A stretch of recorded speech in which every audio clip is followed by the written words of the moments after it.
శృతిస్మృతిపురాణానామాలయం కరుణాలయం నమామి భగవత్పాద శంకరం లోకశంకరం. చిన్నజీయర్ స్వామి వారు అనవసరమైన ఒక వివాదానికి తెరలేపారు. ప్రపంచమంతా ఒకవైపు వెళ్తుంటే ఎదురీదగలను అనేటటువంటి నమ్మకంతో ఆయన రెండో పక్క నుంచి రావడం, ముందర కూర్చున్నటువంటి జనాలకి అదిగో తెల్లకాకి చూశారా ఆకాశం మీద అని ఎదురుగుండా నిల్చున్నవాడు చెప్తే ఎలా ఉంటుందో అలాంటి మాటలు చెప్పారు. కారణం జగద్విఖ్యాతమైనటువంటి జగద్గురువులైనటువంటి ఆదిశంకర భగవత్పాదాచార్యుల వారు చతురామ్నాయ పీఠాలు స్థాపన చేశారు అని యావత్ ప్రపంచమంతా ముక్తకంఠముతో చెబుతూ ఉంటే ఈయన ఒక్కరు కాదు నేను ఈ మధ్య కొత్తగా కనుక్కున్నాను, శంకరాచార్యుల వారు కాదు, విద్యారణ్య యతీంద్రుల వారు ఈ ప్రతిష్ట చేశారు.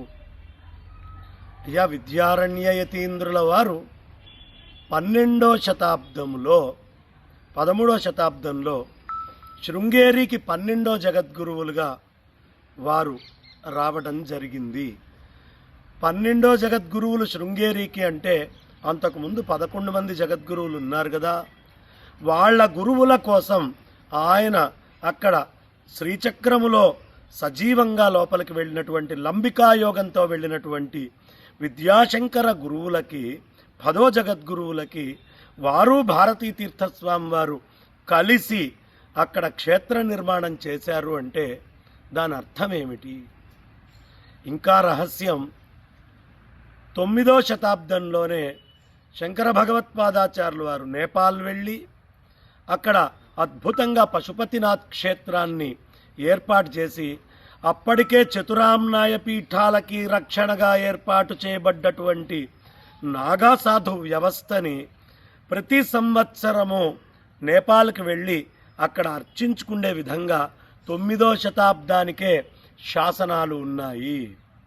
దీని అర్థం ఏమిటి అంటే మఠానుశాసనం మఠామ్నాయం తర్వాతే నాగసాధువుల్ని ఒక వ్యవస్థీకరించినటువంటి పని ఆదిశంకరాచార్యులు వారు చతురామ్నాయ పీఠాలకి సేనాధ్యక్షులుగా, సేనాధిపతులుగా, సైన్యంగా వాళ్ళని నిర్ణయించడమైంది.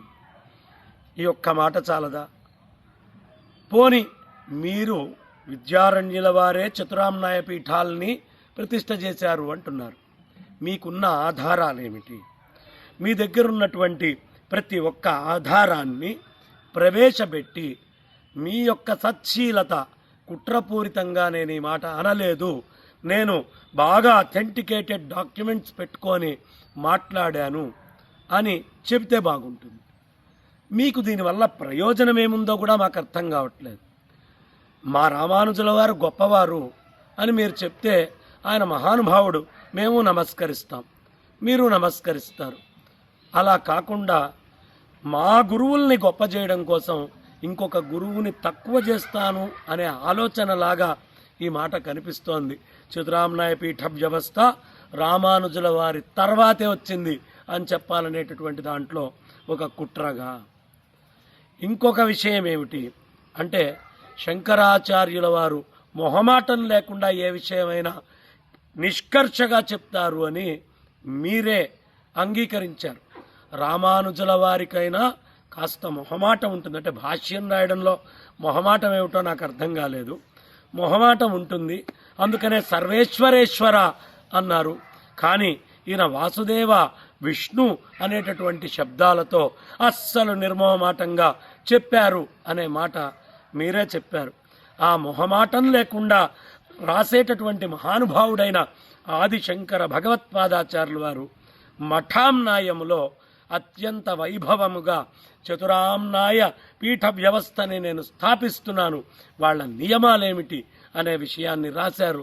మీరు చూసుకుంటే పోనీ మఠామ్నాయం ఎక్కడిది అంటే మీరు చాలా గొప్పగా పొగిడారు కదా, వేదాంత దేశికులకి సహాధ్యాయి, హరిహర బుక్కరాయులకి గైడు అన్నారే, మీ కూరత్తాళ్ళవారికి మీరు అదే విధంగా మిగతా వాళ్ళకి గైడ్ అయినటువంటి రామానుజాచార్యుల వారి విషయంలో ఎంత భక్తిని చూపించారో అదేవిధంగా విద్యారణ్యుల వారు కూడా వాళ్ళకి గైడు అని చెప్పారు కదా. ఆ గైడ్ అనేటటువంటి పదం చాలా చక్కగా చెప్పారు. ఆ గైడ్ అయినటువంటి విద్యారణ్యుల వారు శృంగేరి పీఠానికి ఆయన పీఠాన్ని అధిరోహించక ముందే అక్కడ తీసుకువెళ్ళి భారతీ తీర్థులకి అందరికీ హరిహర బుక్కరాయలతోటి ఇప్పించారా లేదా? ఇప్పించారంటే పీఠం అంతకు ముందే ఉంది కదా. దీనికి మీరు సమాధానం ఏం చెప్తారు? ఇంకా ఇందులో గొప్ప విషయం ఏమిటి అంటే ఇక్కడి నుంచి హిమాలయాల దాకా వెళ్ళటమే తప్ప తిరిగి వచ్చిన చరిత్ర లేదు అన్నారు కదా. చరిత్ర ఉందండి, మీరే చెప్పారు చరిత్ర ఉందని, నేను కాదు. మీ అమ్మగారి యొక్క కార్యక్రమాన్ని చేసేటప్పుడు ఆదిశంకరాచార్యులు వారు వాళ్ళ అమ్మగారికి అనే విషయం తీసుకొస్తూ మీ వాళ్ళు చెప్పారు. మరి తల్లి యొక్క అంతిమ సంస్కారం చేయడానికి తిరిగి వచ్చారని చెప్పిన మీకే అప్పుడొక చరిత్ర ఇప్పుడొక చరిత్ర ఎలా వచ్చాయో తెలియదు.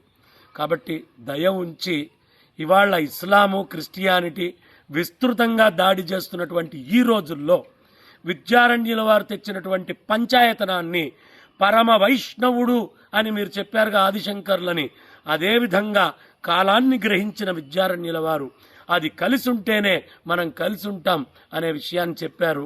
ఆ మాట మీకు స్ఫూర్తిగా బాగా నచ్చింది.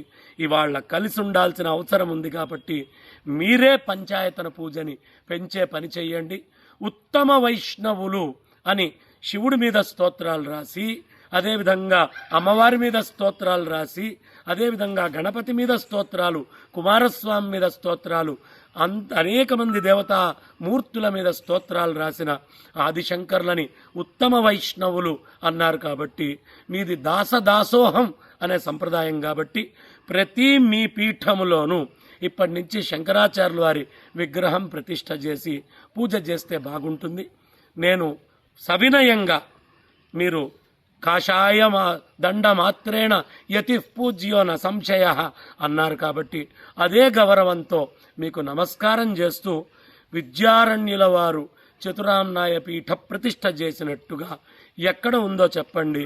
ఆ విద్యారణ్యుల వారే శంకరులు చేశారు కుయ్యో అంటుంటే మీకు కొత్తగా విద్యారణ్యుల వారు ఎప్పుడు కలలోకి వచ్చి చెప్పారో ఈ విషయాలన్నింటినీ కూడా సూటిగా తెలియపరచవలసిందిగా నేను సవినయంగా చాలా విశేషమైనటువంటి భక్తి ప్రపత్తులతో మిమ్మల్ని ప్రార్థన చేస్తున్నాను.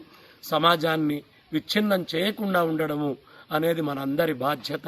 ఆ పనిలో మనమందరం ఉందాము అని చెబుతూ శృంగేరి జగద్గురువులు మాకిచ్చినటువంటి ఆంక్షల వల్ల మేము ఎప్పుడూ యతులని గౌరవిస్తూ ఉంటాం. శంకరాచార్యుల వారు కూడా ఆంక్షలు చేశారు కాబట్టి సాష్టాంగ ప్రణామ పురస్సరములతో జీయర్ స్వామి వారికి ఇది మా అభ్యర్థన.